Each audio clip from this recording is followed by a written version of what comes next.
Olá, boa tarde. Está na Gazeta News, 11 de dezembro de 2013. Mais um capítulo da novela do IPTU em São Paulo. A Justiça barrou novamente o aumento do imposto para o ano que vem.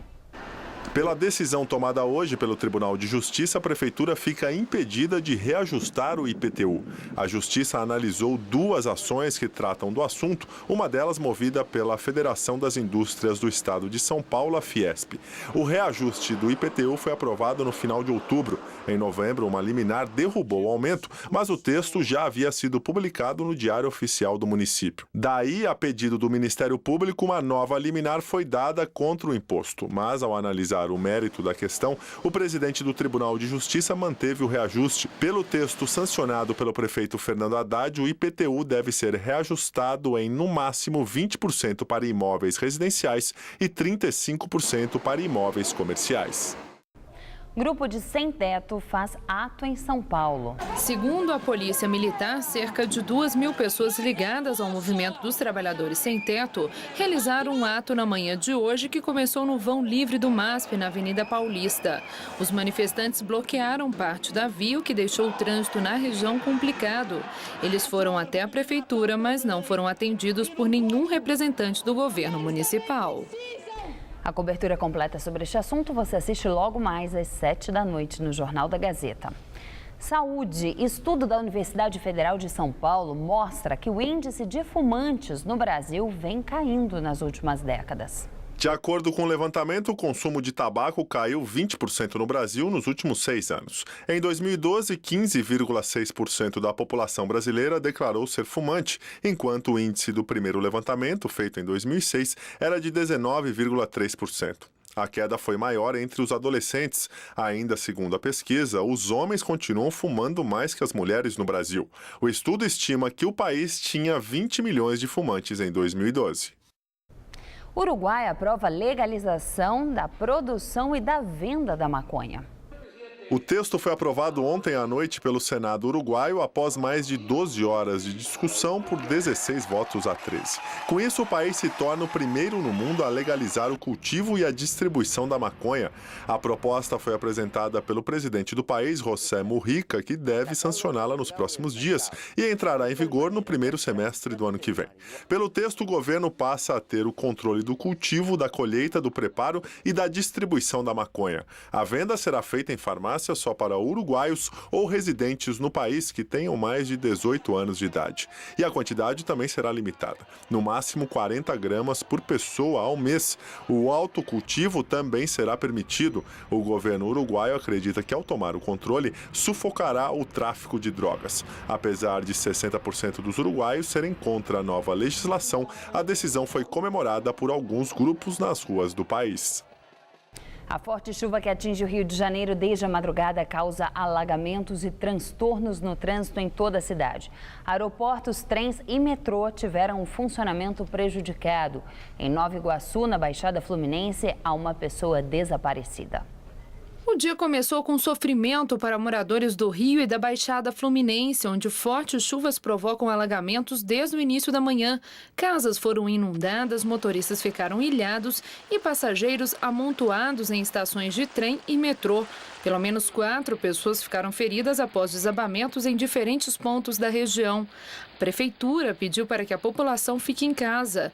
As sirenes de 49 comunidades foram acionadas a partir das 5 da manhã e os moradores orientados a se dirigirem a pontos de apoio. A região mais atingida foi a Zona Norte. Amanhã o tempo deve continuar nublado e com temperaturas amenas aqui na capital paulista, mas no fim de semana o sol volta a brilhar. Vamos à previsão para todo o estado de São Paulo com Luciana Magalhães.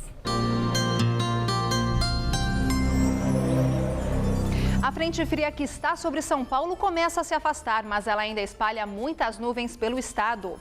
Além da nebulosidade, essa frente não deixa a temperatura subir, principalmente na faixa leste. A chuva é esperada na maior parte do estado, com exceção do centro-oeste, onde o sol aparece entre nuvens, mas não chove. Máximas amanhã de 29 graus em Marília e também em Votuporanga. No centro-norte, sol com chuva a qualquer hora, máxima de 26 em Barretos. E no sul e leste paulistas, o tempo tempo continua nublado e com garoa, máxima de 24 em Santos. Amanhã na capital, sol entre muitas nuvens e com garoa, máxima de 23. Na sexta-feira, a chuva para, máxima de 24. E no sábado, o tempo abre e a máxima sobe para os 25 graus. Daqui a pouco eu volto com mais informações sobre o tempo no Jornal da Gazeta. Até lá! Papa Francisco é eleito a personalidade do ano pela revista Time.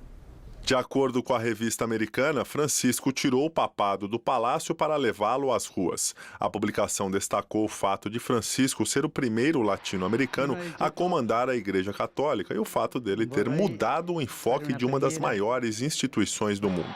Jorge Bergoglio foi escolhido no dia 13 de março em um conclave como sucessor do Papa Bento XVI, que renunciou em fevereiro. Desde o início de seu pontificado, Francisco mostrou um estilo próprio de humildade e sem pompas, em uma tentativa de reaproximar a igreja de seus mais de 1 bilhão e 200 milhões de fiéis. Foi inaugurada ontem oficialmente a decoração de Natal da Avenida Paulista. Foi na noite desta terça-feira que teve a inauguração oficial da iluminação do palco da Prefeitura aqui na Avenida Paulista. Um palco bem grande, com 1.000 metros quadrados, 12 bonecos infláveis, uma árvore de Natal de 10 metros de altura e um Papai Noel que saúda aqui todo mundo que passa pela avenida. Diferentemente de anos anteriores, dessa vez o público tende a acompanhar aqui de baixo. Ninguém pode passar ali para a visitação pertinho dos bonecos lá em cima. Mas quem está aqui embaixo não reclama, são várias opções aqui na avenida, 2 quilômetros de extensão com diversas decorações natalinas. Por exemplo, essa que atrai muita gente na esquina da rua Ministro Rocha Azevedo com a Paulista.